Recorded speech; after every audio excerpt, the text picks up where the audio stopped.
Hi, welcome to Learning Monkey. I am Rajeev. In this class, we do some practice examples on ages. These are a bit similar to the examples which we have discussed in our previous classes, examples on numbers. But in order to make you understand how the questions are framed, we have chosen different types of examples on ages. Understanding the question is very difficult here. Once you understand the question, solving it is very easy, similar to numbers.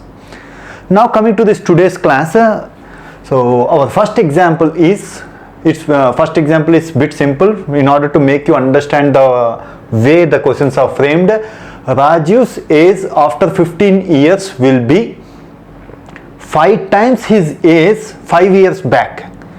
Rajiv's age after 15 years will be 5 times his age 5 years back.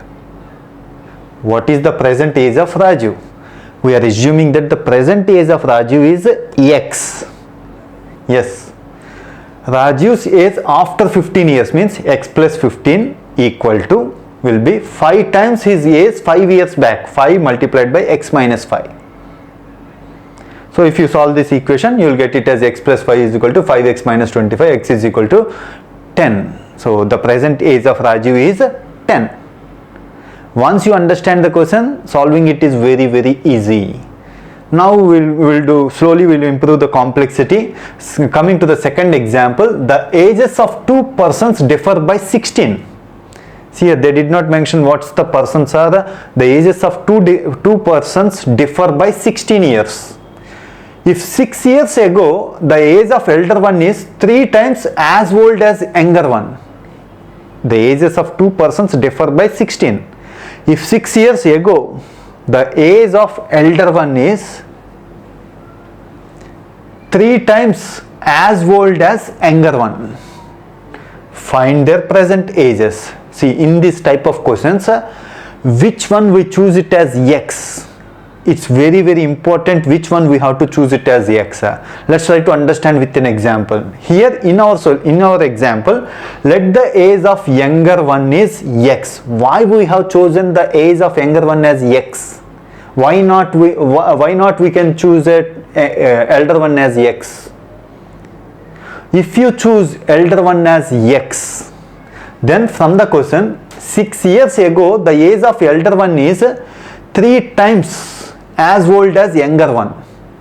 If you choose elder one age as X, then younger one age will be X by 3.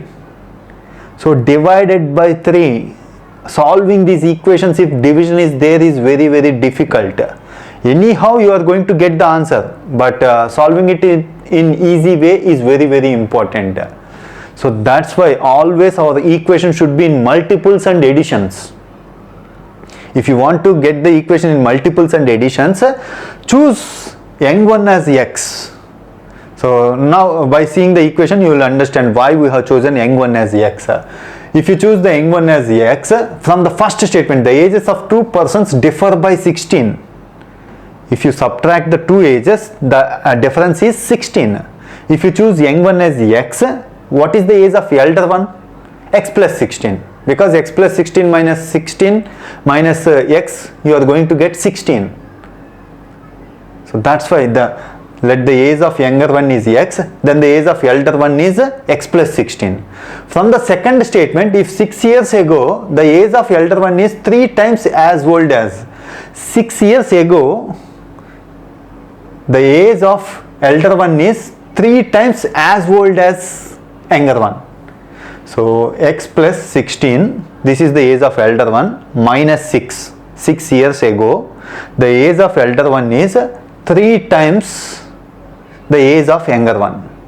So 3 multiplied by X minus 6. Our equation, we got the equation in the form of multiples and additions. If you choose elder one as X, your equation will be in the divisions. Solving it is very difficult. That's why always you have to, from practice you are going to get which one we have to choose as X. If you choose right X, then it is very easy to solve the equations. So if you solve these equations, 2x is equal to 28, x is equal to 14, so x is equal to 14 means you got the younger one present as, so what's the elder one present as? X plus 16, 14 plus 16, that is equal to 30. The present ages are 14 and 30. So coming to the one more example, the present age of father is 3 years more than 3 times the age of his son. See, from this equation, the present age of father is 3 times more than 3 years more than 3 times the age of his son. Which one you choose it as x? Whose age is considered as x? If you consider age of son as x, then the age of father will be 3 multiplied by x plus 3x plus 3 will be the age of father. You are getting the equations in multiples and additions. So choose the son's age as x. So the present age of father is 3 years more than 3 times the age of his son. 3 years hence means from now onwards 3 years. That is what the meaning of this statement. 3 years hence. After 3 years, father's age will be 10 years more than twice the age of his son. After 3 years, the father's age will be 10 years more than twice the age of his son. Find the present age of father. So from this, the present age of father is 3 years more than 3 times the age of his son. We are choosing it as, let the son present age is x. Then what is the father's present age? 3 times more than the 3 years more than the 3 times the age of his son. Then it will be 3x plus 3. From the second statement, 3 years hence, father's age will be 10 years. 3x plus 3 is the father's present age. If you add 3 years means plus 3 is equal to 10 years more than twice the age of son. 2 times x plus 3 means we are adding 3 years after 3 years. This is 2 times x plus 3 plus 10. So if you solve this equation, x is equal to 10, the father's present age is 3x plus 3, which is 33. X is equal to 10 means we got the son's present age. We need the father's present age. What is the father's present age? 3x plus 3, which is 3 multiplied by 10, which is 30, plus 3, which is equal to 33. So the solving it is very easy. The bit confusing with the question. That's why you have to read the question very properly and understand it properly. Then try to solve it. Solving it is very easy. Hope you understand these examples. In our next class, we are going to do some more complex examples. If you have any questions regarding the concept, please post your questions in the comment section below. Thanks for watching. If you haven't subscribed to our channel, please subscribe to our channel and press bell icon for the latest updates. Thank you.